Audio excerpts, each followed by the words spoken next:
le nucléaire en France est une religion d'État, le nucléaire est tabou, et voilà. Alors il faut que ça soit de l'extérieur, que les messages d'alerte arrivent, et bien tant mieux si Barbara Hendricks, la ministre de l'Environnement allemande, a ouvert les yeux de Ségolène Royal. Mais ce n'est pas la première fois qu'elle essaye de le faire. Et il est très difficile d'obtenir ça de sa part, parce qu'elle a une vision partiale du nucléaire. Elle pense que c'est une filière d'avenir, alors qu'elle sait bien qu'il va falloir 100 milliards d'euros pour réaliser le grand carénage, qu'Areva n'en a pas les moyens, que EDF n'en a plus les moyens et qu'il faudra chercher l'argent dans la poche des Français. Ça, nous le savons tous, mais Ségolène Royal fait semblant de ne pas le savoir. Andreas, vous reveniez sur les incidents qui s'étaient produits en 2014, vous le disiez, incident classé au niveau 1, tout de même sur une échelle de 8, il faut le préciser. Est-ce que cette centrale est vraiment dangereuse ? Oui, madame, cette centrale est dangereuse.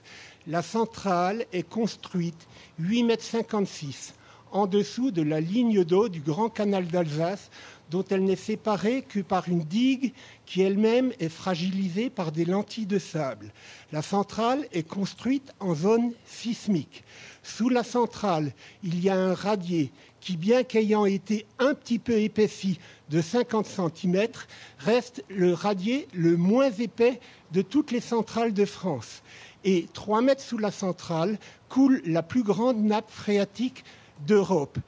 Même avec les travaux de renforcement de ce radier, en cas d'accident, nous disposerions, grâce au renforcement, de 44 heures supplémentaires pour évacuer les populations. Mais c'est tout. On ne pourrait pas empêcher le percement de la dalle par le corium, c'est-à-dire cette masse en fusion. Tout cela, tout le monde le sait.